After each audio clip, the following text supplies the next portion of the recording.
Avec Guillaume Rose. Plaisir de partager son expérience ici, dans ce Monte Carlo Business, parce qu'il se passe toujours quelque chose d'intéressant d'être avec les autres aussi, et avec ceux qui vous sont chers. Absolument. Aujourd'hui, c'est un petit peu le jour de la fête des entreprises monégasques. Et pour nous, le Monaco Economic Board, évidemment, c'est quelque chose qui est indispensable. Ça nous permet de retrouver tout le monde. Ça nous permet même, au-delà de nos membres, de rencontrer ceux qui font l'économie monégasque. Combien de membres dans ce board ? Alors nous avons la chance d'être aujourd'hui 643, on est en évolution permanente et Dieu merci, cette évolution est positive depuis 4 ans, donc depuis la crise du Covid. Donc nous sommes aujourd'hui 643, plus d'entreprises qu'il n'y en a jamais eu au Monaco Economic Board. Il l'a rappelé, le ministre d'État, le nouveau ministre qui est fraîchement arrivé ici en principauté, il y a l'attractivité, mais aussi cette résilience par rapport à la Covid. Et on le voit, il faut donner un nouvel élan, ce qui n'est pas si simple, vous avez réussi à le faire. Je vous remercie, on essaye surtout de fédérer. C'est vraiment le mot principal, c'est fédérer.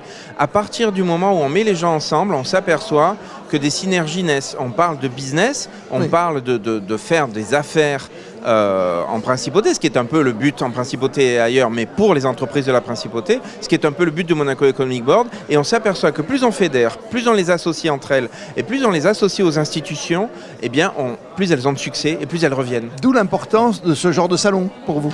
Exactement. Pour nous, c'est vital de pouvoir communiquer, de pouvoir les présenter les unes aux autres, de pouvoir multiplier les réseaux. Multiplier les réseaux, c'est ce qu'on fait ici. Il y a de l'humain et il y a aussi de l'avenir, de l'innovation. On cherche toujours. Évidemment, de toute façon, Monaco est condamné par le prix de 100 mètres carrés à toujours aller de l'avant en innovation, en productivité, en amélioration des réseaux de manière générale. Donc nous, on est tout à l'écoute des innovations. Et votre rôle, c'est d'aller chercher des investisseurs ailleurs, en Angleterre par exemple, au Moyen-Orient, vous l'avez fait récemment.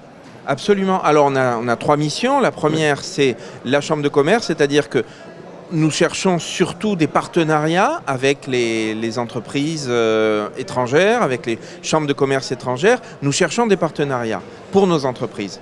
Après, la deuxième mission, c'est effectivement d'aller chercher des investisseurs susceptibles d'investir dans les entreprises de Monaco. Et puis la troisième mission, c'est aussi la mission de coordination non seulement des entreprises de Monaco, mais aussi des institutions qui voyagent à l'étranger, ce qu'on appelle en anglais le soft power, qui est tout ce qui fait un petit peu l'attractivité de Monaco, c'est-à-dire qu'on peut parler de l'équipe de foot, on peut parler du centre scientifique.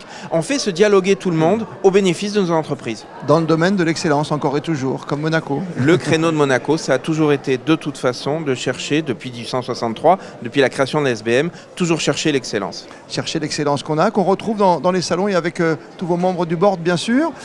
La question que je pose à tout le monde aujourd'hui, parce que c'est important, c'est, on parle beaucoup de verre, vous l'avez remarqué, de numérique. À votre avis, quelle sera l'innovation, ou peut-être déjà maintenant, s'il y a quelque chose qui marque et qui vont marquer les esprits, peut-être dans les prochaines années? Alors aujourd'hui, bien sûr, le sujet principal, c'est l'intelligence artificielle. On ne peut rien faire aujourd'hui sans considérer d'une manière ou d'une autre l'intelligence artificielle. Le Monaco Economic Board a organisé il y a 6 mois une conférence qui a été un de nos gros succès sur l'intelligence artificielle. On l'a un petit peu appelé l'intelligence artificielle pour les nuls. Pourquoi ? Parce qu'aujourd'hui, on est au tout début. Donc il faut pouvoir appréhender l'intelligence artificielle pour nos entreprises, ne pas commencer par une étape de connaisseurs, mais savoir être modeste par rapport à tout ce que peut nous apporter l'intelligence artificielle et savoir commencer à comprendre comment elle changera nos vies et comment elle va changer le monde de l'entreprise. Il y a quelque chose à l'intérieur qui vous plairait, je sais pas, une téléportation, quelque chose comme ça, non?